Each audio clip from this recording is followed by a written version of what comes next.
What's going on, everybody? Welcome back into DLF. I'm your host, Justin. Today we are talking Dynasty Stock Report. We got 5 guys. We're talking, is the arrow trending up, trending down, and how high up or how high down, right? That's what we care about. At a general level, we know who's doing well, who isn't, right? But we got to dig into some of the underlying numbers here to talk about, is this a blip on the radar, or should you be concerned long term, right? Because that's what we're trying to do with Dynasty. We're trying to guess, are you set for the next decade with the wide receiver, or is this a flash in the pan, right? Those are the kind of things we're looking at. So before we get into that, if you like what we're doing, subscribe to the channel. Questions, comments, you know it. Drop it down below, guys. Like the video. Do the YouTube stuff. All right, let's get into it. The first player on our Dynasty Stock Report is James Robinson. Now, right, his value has been one of the hardest things to track just because it's been a whirlwind, right? He comes off an Achilles injury. His value is completely bottomed out. He starts the first 3 weeks, has a couple of big runs that really boosted his value. And then he's come back to earth in week 4 and 5. So what's real, what's fake, where is this headed? If you're looking at just James Robinson right now, he's basically been saved by 3 or 4 really long carries. And then anything between that has been 1 to 3 yards and basically pretty terrible. He's been unbelievably inefficient, right?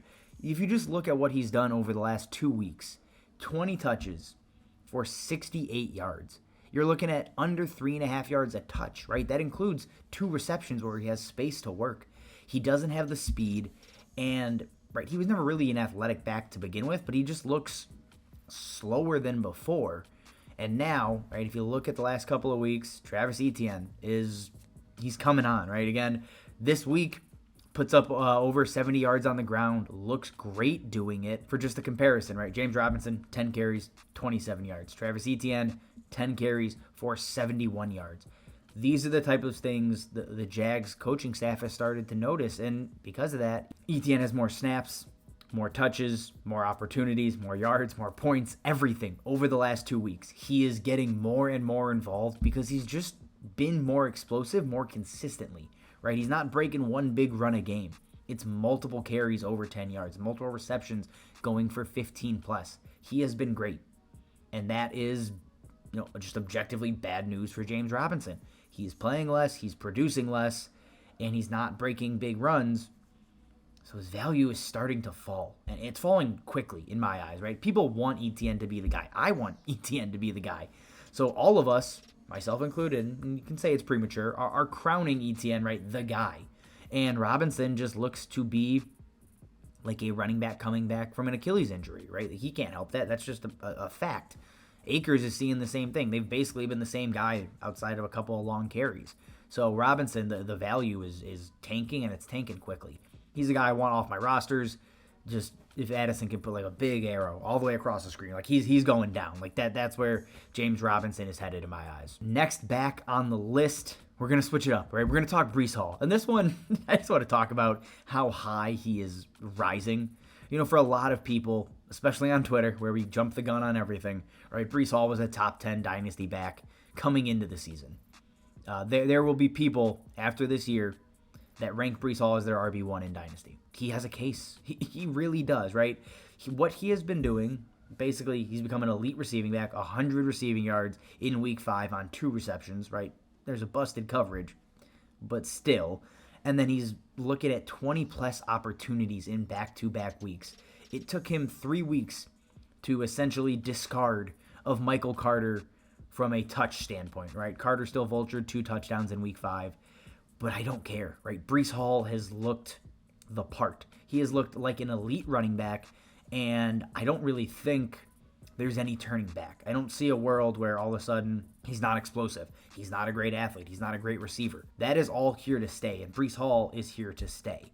Now, you can't trade for him, right? You have to give up everything, and I would. If someone out anywhere out there is selling, even if they're not, I'm going to send out offers for Breece Hall constantly, trying to get him on my rosters because the arrow is pointed, as high up as it possibly could be. Breece Hall is a top 3 or 4 dynasty pick right now in non-super flex leagues. Like, he has entered that tier in my mind, and I'm fine saying that, right?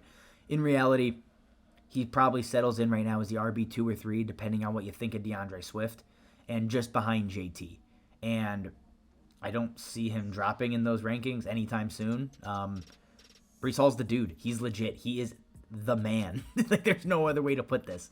If you have him, great. You're going to ride a rocket ship to a title. Like, that's what Breece Hall brings your team right now. Jump into our next guy, and it is a running back. We got 4 running backs here because I feel like right now those are the guys we have the best feeling on and we react the most to. So the next one here is Najee Harris. So Najee, right, we all drafted him, expected him to see a ton of work, and basically the idea is he's not overly athletic, he is not overly efficient, but he sees so much volume, it really doesn't matter. This year, that has not been the case, right? The targets are significantly down, and that is crushing Najee Harris because he's not a good runner on the ground, right? He has one game where he averaged over 4 yards a carry, and I know, right, yards per carry sucks. I'm a big believer in that. I think you should be too.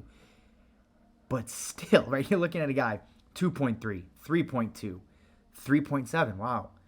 4.1, 1.8. Like, it's just as bad as it can be. And he's not seeing the passing work to offset that. And that's terrifying. So because of that, right, Najee Harris has not been above 15 points all season long. It's only 5 games, but still, Najee Harris, if this is the way the offense is going to go and this is the way he's going to run, it's really difficult to get excited about him, to trust him, to want to even start him, right? He's going from a back-end first-round running back in redraft to a guy that probably shouldn't be anywhere near your lineup. So if you're looking from a dynasty standpoint, the arrow is pointing down. I don't think that's a crazy thing to say, but the underlying piece here that makes it interesting is they spent the first-round pick on the guy. Najee Harris is not going anywhere. I mean, look at Clyde Edwards-Helaire the last couple of years. He has not been good either. But he's still the starting running back in Kansas City. That's what's going to happen with Najee. So he's going to fall into that place of just a volume-based, hopefully RB2, because right now he doesn't seem to have that top 10 ceiling. And J.J. Zacharyson already did the math for me. He has 2 top 10 finishes since week 9 of 2021. That's a lot of football for him to just not be very good for fantasy, right? He's been a rock-solid RB2, basically. That is what he has settled in at the end of last season, and this year he's been worse. So if the volume's not there, the targets aren't there, Najee Harris is basically a plummeting asset, right? He goes from a guy that a lot of people considered a borderline top 5 running back, for Dynasty, right? Not redraft and that kind of stuff, to a running back that, as I get ready to update my ranks at this point in the year, he's probably not even in my top 10. Like, it's very difficult, and as soon as this next class comes in, you're going to see Najee dip a little bit more, right? Now, his career's not over. Najee Harris is not going to disappear into dust. I don't think he's bad. You got to hold and just hope there's some kind of bounce back. There's some kind of pot of gold at the end of this freaking rainbow that makes Najee Harris worth rostering right now in Dynasty. Next on our list, it's a running back. Spoiler, right? Oh, yeah, we know. It's Antonio Gibson. And this one... This is bad. This is very, very bad. I mean, Antonio Gibson, week 1, spectacular, right? Oh my gosh, he's great. He's going to hold off Brian Robinson when he recovers and comes back to the field. Fast forward to week 5, Antonio Gibson is now the 1C in a 3-headed monster on a bad offense. Brian Robinson had more touches, more opportunities, more snaps. Brian Robinson's already the running back of choice for Ron Rivera as far as rushing goes, which means Antonio Gibson is now a 5 to 8 touch running back. Like, this is Brian Robinson coming back, first game ever in the NFL on a snap count, and he still didn't outperform, but outtouched Antonio Gibson. We know what Ron Rivera is about to do. Like, we know Antonio Gibson is about to get faded into oblivion, and he's just gonna kind of disappear for a lot of the season, barring injuries. And that sucks. The arrow is firmly pointed down. Like, we know this. He is tumbling down ranks. If you go back to January, right, he's a guy people were putting inside of their top 10 of Dynasty running backs, and it was warranted, right? McKissick was on the way out. Gibson had a great end of the year. He's about to ball out in 2022. This is where we're at. Like, it's terrible. Antonio Gibson has been good still. Like, he's still been a good receiver, but his touches, his snaps have basically fallen every single week. And this offense doesn't want to use him. This coaching staff does not want to use Antonio Gibson. I'm going to use this as an opportunity to buy as low as humanly possible. Not often I'm like, wow, yeah, let's trade for this running back the staff doesn't want to use. There's a real chance they trade him in the offseason. Like, that's what I'm going to bank on. Or an injury. Like, injuries happen all the time. Weirdly enough, guys get shot, and Antonio Gibson gets a chance. Like, it's an insane sentence to even, like, speak, but it happens. So I'm going to buy low on Antonio Gibson. Go sniff around. Go throw a third-round pick out for Antonio Gibson, because I'd rather take a chance on Antonio Gibson than a third-rounder, because I think Gibson is good. I don't think anybody is going to question his actual football ability other than Ron Rivera. Like, Ron Rivera just has a vendetta against Antonio Gibson. So if it's out there and it's possible, I will buy as low as humanly possible Antonio Gibson and just hold and bet on talent, because situation is not in his favor. That's clear. It's very, very clear after week 5. I'm going to take a chance on Antonio Gibson. Even with the arrow going down, like, it's happening. It's bad. I want him on my roster. Let's take a shot in the dark on something there. I think that's a good move. And to close us out, we do have a wide receiver. We got one in the episode. We're going to get into Chris Olave. Now, I wasn't overly fond of Chris Olave coming out. I don't know why. It felt like it was a lot of speed, and speed guys scare the crap out of me, typically. I'm not in on that. The route running is so much better. It's so much better than I ever anticipated. I was wrong, and I'm happy to say it. Chris Olave is the real deal. Like, he has proven to be a QB-proof guy, right? He's caught passes from Taysom Hill and Andy Dalton and Jameis Winston, and he's looked great doing it every single step of the way, right? Even in a game he left with a concussion, still caught a touchdown, still went over 15 points. Coming into week 5, he was leading the NFL in air yards. He's been a target machine. And yeah, a lot of this has been with Michael Thomas out, but, I mean, spoiler, Michael Thomas is out basically 24/7 at this point, right? He started healthy, he's hurt. Who's surprised? Nobody is. And now Chris Olave has basically shown, yeah, I am a wide receiver 1. Like, he is a wide receiver 1 in fantasy, and it's basically what we saw with Michael Thomas his rookie season. It's that kind of dominance, and that's not going to go away. That's not going literally anywhere. Chris Olave is a receiver, like, you don't hear often, right? Buy high. I know Addison did a video on it, and great video. Good work, Addison. I'm kissing ass. But he's like, these are the guys that you want to target. Chris Olave is not going anywhere. His value is only going to continue to go up. I'm fine buying him if someone thinks this is a ceiling for Chris Olave. Now, they probably don't, and you probably got to pay an arm and a leg to get him. That's fine. Like, I'll do that. I'll give up a first-round pick next year for Chris Olave. I'll do it right now because you know he's good. Like, what else do you need to see? You know Chris Olave is going to perform and have a great career, right?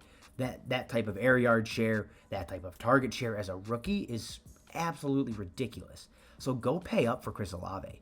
Again, if he can do it with Jameis Winston and Andy Dalton and a couple passes here and there from Taysom Hill, he can do it with basically anybody. And next year could be a question mark, right? We don't necessarily know who the quarterback's going to be, but I don't think it matters, right? That's what I've been talking about. He's just put up points with everybody. If you can put up points with Andy frickin' Dalton, it doesn't matter who your quarterback is, right? Like, you are going to have a great NFL career. I mean, he's already working towards being a top 12 dynasty wide receiver. Like, and that's not even me being, like, over the top excited.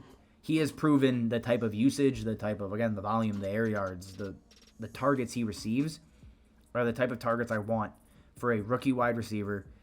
That's just going to get better at this point in his career. Chris Olave may not be there yet, but by the end of the season, you could be looking at him as the steal of rookie drafts in 2022 and one of the best assets in dynasty football. The arrow is, again, it's similar to Breece Hall. It's on a rocket ship. He's going to carry you for a very, very long time. All right, guys, that is all I have for you. Again, if you like what we're doing here at DLF, subscribe, questions, comments, you don't like one of these guys or what I said, I don't care. Drop it down below, guys. As always, thank you for watching, and we will see you next time.